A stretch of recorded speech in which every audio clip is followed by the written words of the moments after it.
Folke Anderson fue un magnate bananero, uno de los terratenientes más importantes del Ecuador. Tuvo un papel protagónico para Esmeraldas en los años 50 y 60. Gracias a un gesto de generosidad, Esmeraldas cuenta con un estadio de fútbol que ha marcado historia, el Folke Anderson. Los registros sobre la vida de este personaje son muy escasos, pero según una reseña del libro Esmeraldas del Ayer, Folke Anderson nació en Suecia el 21 de marzo del 1903. Desde muy joven dedicó su vida al trabajo. En el año 1924 era empleado en una empresa de Gotemburgo. Después de la Segunda Guerra Mundial, comenzó a importar banano. Interesado en este producto, conoce Esmeraldas, una tierra llena de riquezas y sin explotar, por medio de un amigo, Rolf Blomberg, fotógrafo quien había visitado Ecuador. En el año 1949, radicado en Ecuador, compró terrenos en Esmeraldas y empezó a cultivar banano. Pasó poco tiempo para que este hombre se convirtiera en uno de los terratenientes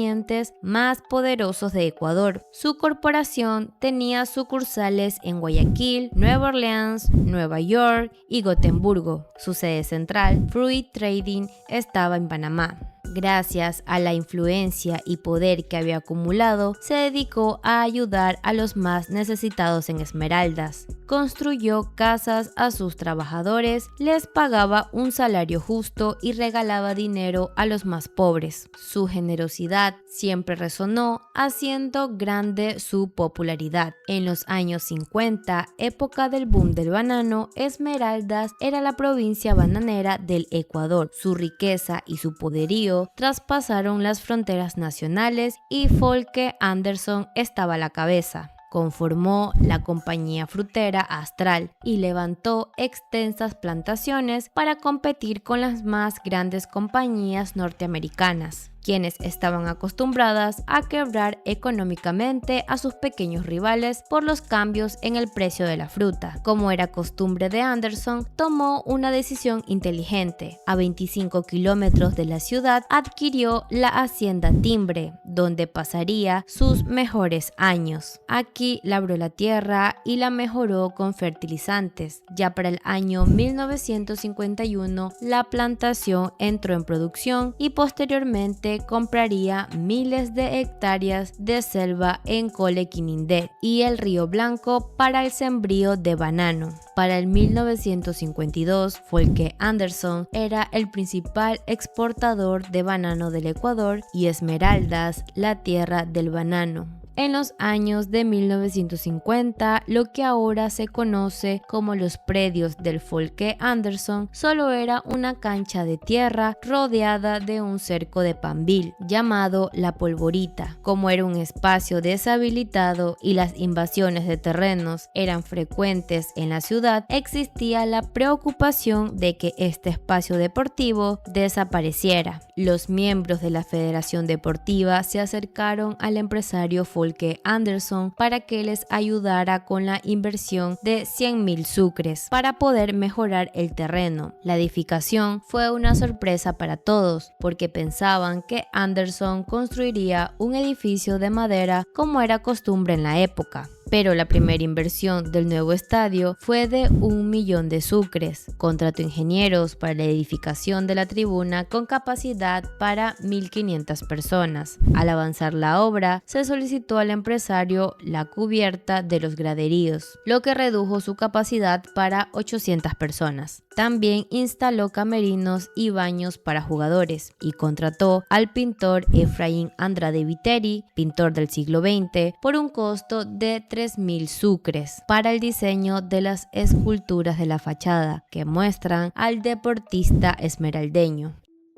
Por otro lado, a la par se encontraba Luis Novoa, de quien se cuentan grandes relatos sobre su fortuna, asegurando que él fue gente que trabajó mucho, que hizo todo desde abajo. Sin embargo, está claro que su crecimiento económico se da por los recursos estatales que llegan a poseer. Estas formas de transferencia no tienen que ver necesariamente con cosas ilegales, pero sí poco éticas, y con la influencia que estos grupos económicos tienen en las políticas políticas estatales para ese crecimiento. Cada momento de gran crecimiento económico de estos grupos se han puesto en marcha factores como la evasión fiscal a través de la gran cantidad de empresas que están en paraísos fiscales, que es una forma de evasión fiscal y que está lejos de pensar que es un interés en el crecimiento estatal si se evade y se saca el dinero afuera. Si recordamos, Luis Noboa Naranjo fue amigo del también empresario Juan Javier Marcos, quien era en su momento el hombre más rico del país y con gran influencia política, al punto que su abogado era Carlos Alberto Arroyo del Río, presidente de la República entre el 1940 y 1944. La fortuna de Noboa comenzó a crecer de manera que para el 1941 ya contabilizaba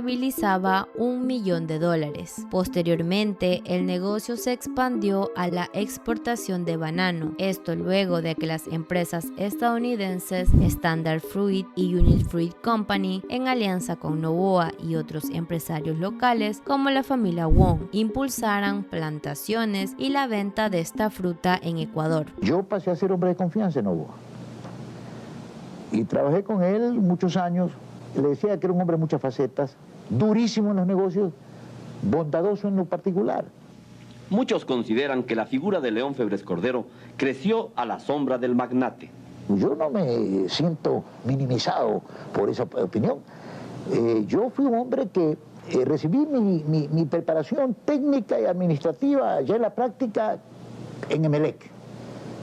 Pero ya en el gran mundo de los negocios, a quien le aprendí fue a Noboa, y Noboa fue un genio. Esto hace que Luis Noboa se convirtiera en su momento el hombre más influyente en todo lo que tenía que ver con la política agrícola durante los años de la dictadura militar, en el 1964 y 1976. La bananera Noboa realizó una alianza con el gobierno para arrendar la flota ecuatoriana a precios bajos y con una subvención de petróleo, lo que benefició a sus exportaciones. Esta alianza coincide con el primer momento de gran crecimiento de este grupo. De esta manera es que la bananera Noboa se convierte ya en esos años en uno de los grupos económicos más grandes del país, y por esos mismos años sale a la luz la noticia sobre la muerte del empresario Folke Anderson, el cual sigue siendo un misterio, aunque se dice que fue asesinado por la mafia bananera de Guayaquil y Machala, ya que mencionan que no les convenía que Esmeraldas fuera el mayor productor y exportador de banano del país. También existen los rumores que hay una relación en el ascenso de Luis Noboa como el rey del banano tras el misterioso asesinato de Folke Anderson, pero no existen evidencias que lo comprueben.